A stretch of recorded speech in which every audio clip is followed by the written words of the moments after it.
Good evening, folks. Stephanie here with the first in a series of Fireside story time.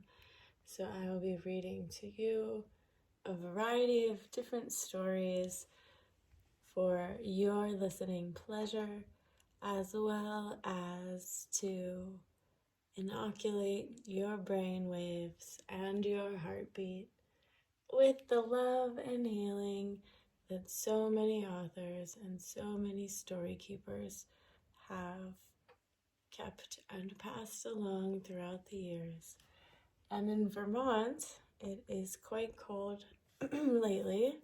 I thought it was colder than it actually is. It's about 21 degrees outside, 21 degrees.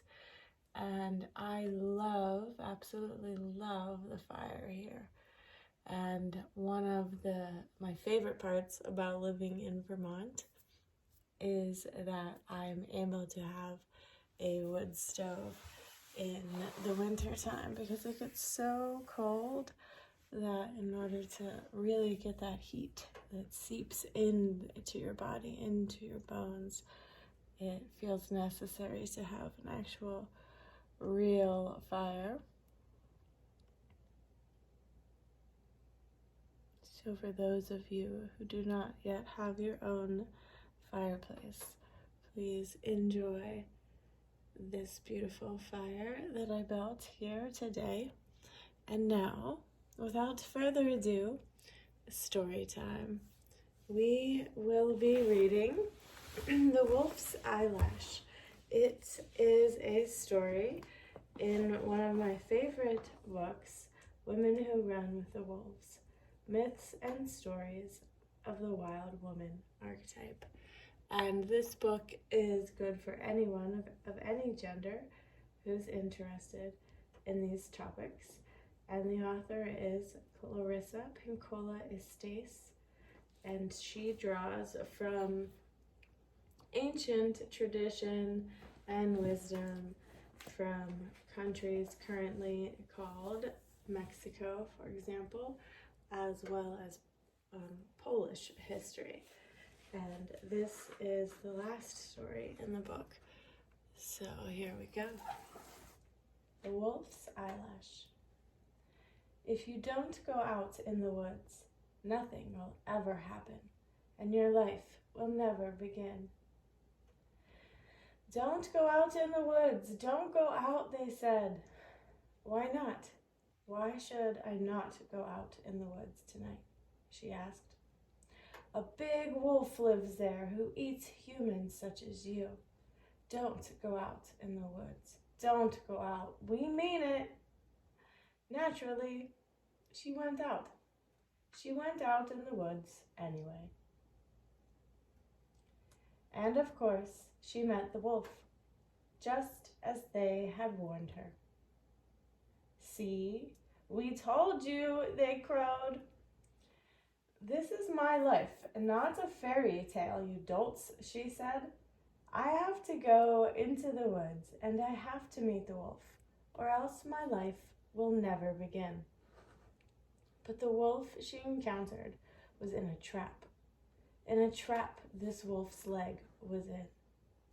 Help me, oh help me, aye, aye, aye, cried the wolf.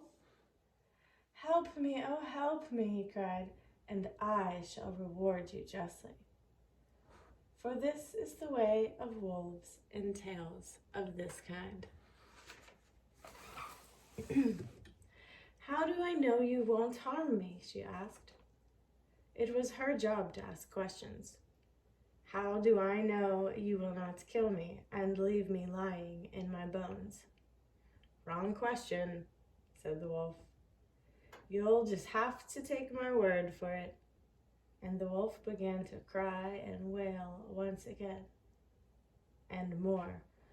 Oh, aye, aye, aye. There's only one question worth asking, fair maiden. Whoa, oh, aye, so. Oh, you wolf, I will take a chance. All right, here." And she sprang the trap, and the wolf drew out its paw, and this she bound with herbs and grasses. "Ah, thank you, kind maiden, thank you," sighed the wolf. And because she had read too many of the wrong kind of tales, she cried, "Go ahead and kill me now, and let us get this over with." But no, this did not come to pass. Instead, the wolf put his paw upon her arm. "I'm a wolf from another time and place," said he, and plucking the lash from his eye, gave it to her and said, "Use this and be wise. From now on, you will know who is good and not so good. Just look through my eyes, and you will see clearly. For letting me live, I bid you live in a manner as never before. Remember, there's only one question worth asking, fair maiden." "Roar! Arr! Arr! Oh!" And so she went back to her village, happy to still have her life. And this time, as they said, "Just stay here and be my bride," or "Do as I tell you," or "Say as I want you to say," and remain as unwritten upon as the day you came. She held up the wolf's eyelash and peered through and saw their motives, as she had not seen them before. And the next time the butcher weighed the meat, she looked through her wolf's eyelash and saw that he weighed his thumb too. And she looked at her suitor, who said, "I am so good for you," and she saw that her suitor was no good for nothing at all. And in this way and more, she was saved from not all, but from many misfortunes. But more so, in this new seeing, not only did she see the sly and the cruel,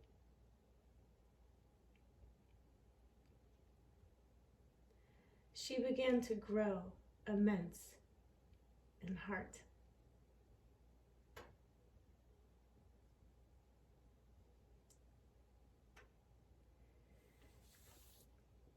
For she looked at each person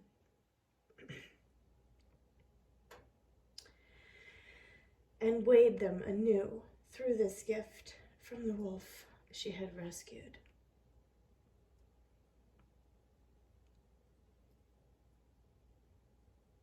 And she saw those who were truly kind and went near to them.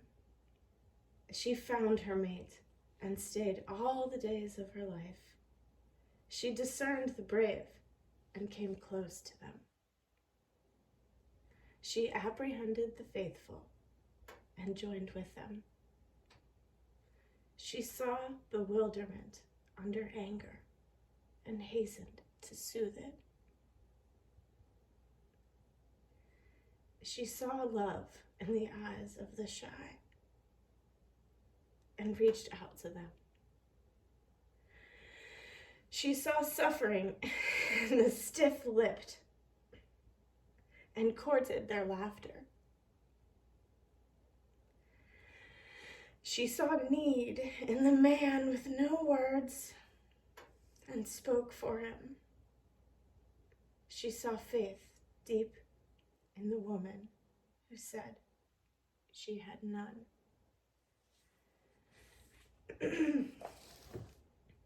And rekindled hers from her own. She saw all things with her lash of wolf. All things true and all things false, even within herself. All things turning against life and all things turning toward life. All things seen only through the eyes of that which weighs the heart with heart, and not with mind alone.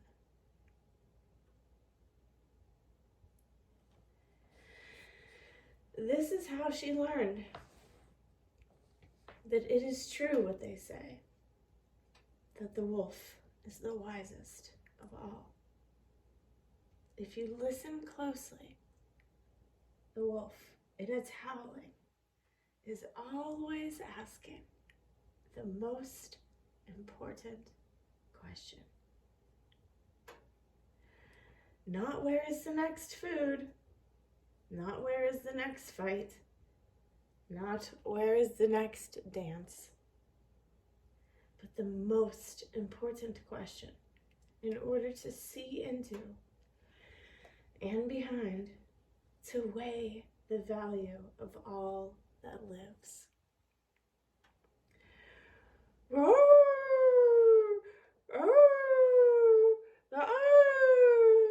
Soul! Where is thy soul?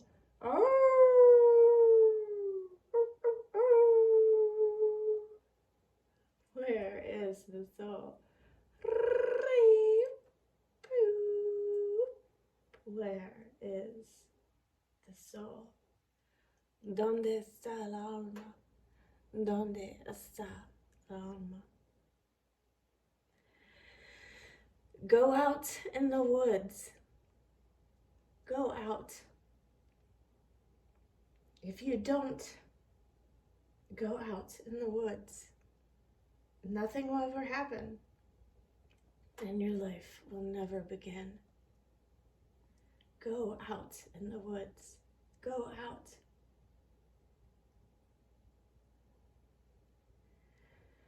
Go out in the woods.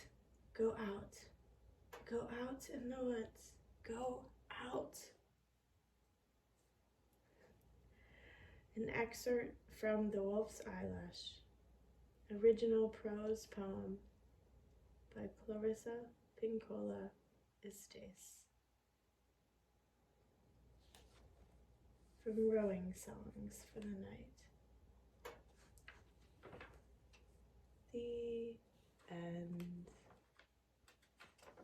She continues to go on with the commentary, and that is something that we can discuss further in the book club. I hope you enjoyed this journey, this story of The Wolf's Eyelash. Thank you, Clarisa Pinkola, Dr. Clarisa Pinkola Estes. Every time I see a tractor trailer, the Estes ones, I howl. So don't forget, not only is the earth sacred, and you are too, but whoa, earth, thy soul.